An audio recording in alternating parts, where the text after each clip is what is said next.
द्विगुणित होत चाललेला आहे। अत्यंत आनंदाने ती सगळी मंडळी सहभागी होतात। या 4 दिवसाच्या कालखंडामध्ये प्रत्येक मनुष्य या भक्ती मंडपामध्ये उपस्थित राहतो, कीर्तन भजनाचा पालखी सोहळ्याचा आनंद घेतो आणि गावातल्या प्रत्येकाला जर सप्ताहाच्या माध्यमातून आनंद प्राप्त होत असेल तर तीच सप्ताहाची पोचपावती आहे।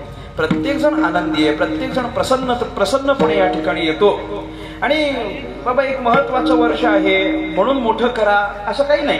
आगाशंकर प्रत्येक वर्षी तसा करतात आणि सद्गुरू मोठ्या महाराजांची आपल्या परिसरावर मोठी कृपा आहे की अलीकडे तुम्ही पाहाल तर जवळजवळ प्रत्येक गावचे उत्सव असेच मोठे व्हायला लागले आणि ही आपली मोठी श्रीमंती आहे। मी सांगून जाईन, अगदीच डायगरचा झालेला उत्सव पहा, खार्डीचा झालेला उत्सव पहा, देसाईकरांनी केलेला उत्सव पहा, आडवलीला झालेला नवीन सप्ताह पहा, उसरघरला झालेला सप्ताह पहा किंवा आपला हा आगासनचा सप्ताह पहा। सगळ्या सप्ताहांमध्ये मी परत ते वाक्य बोलतो पण मला अजिबात संकोच नाही, प्रत्येक सप्ताहामध्ये आपली सगळी गावकरी मंडळी लग्नापेक्षा जास्त खर्च करतात, लग्नापेक्षा जास्त। म्हणून आम्ही बाहेर फिरायला गेलो ना, फिरायला म्हणजे कीर्तनाला, बाहेर गावी 10-15 जिल्ह्यामध्ये आम्ही फिरलो की तिथे गेल्यानंतर आम्हाला आनंदानं सांगता येतं, अभिमानानं सांगता येतं, आमची मंडळी लग्नात जेवढा खर्च करतात तेवढाच खर्च सप्त्याला पण करतात। ही मोठी आमची श्रीमंती आहे आणि मोठ्या अभिमानानं आम्हाला सांगता येतं। कुठं जातो आणि कुठल्या कोपऱ्यात आम्ही जातो ते आमचं आम्हालाच माहिती।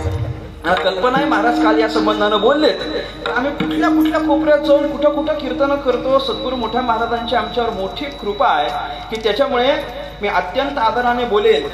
काल परवाच्या दिवशी इगतपुरीला कीर्तन झालं तेव्हा ती कीर्तनात ती मंडळी आम्हाला सांगायला लागली, बाबा जेव्हा इथं यायचे तेव्हा ते इगतपुरी पर्यंत बस न यायचे, इगतपुरी पासून पुढे घोटीच्याकडे त्यांचं गाव आहे, ते म्हटलं इथपर्यंत ते बसनं यायचे आणि तिथून आमच्या गावामध्ये त्यांना बैलगाडी आणायला पाठवायचो आम्ही आणि मग ते बैलगाडीत यायचे। बरं, तशी पण व्यवस्था नसली तर काही मंडळी फक्त घ्यायला जाणार आणि बाबा चालत येणार असं बाबांनी जाऊन गावोगावी जाऊन प्रचार प्रसार केला, संप्रदाय वाढवला आणि आम्हाला अभिमानानं सांगता येतं की त्याच बाबांच्या कृपेनं आज आम्ही आमच्यासारखे कीर्तनकार, आता आमच्याकडे 4 चाकी गाड्या आहेत। बरं, नुसत्या गाड्या नाहीत, आम्ही दूरच्या कीर्तनाला विमानानं प्रवास करतो।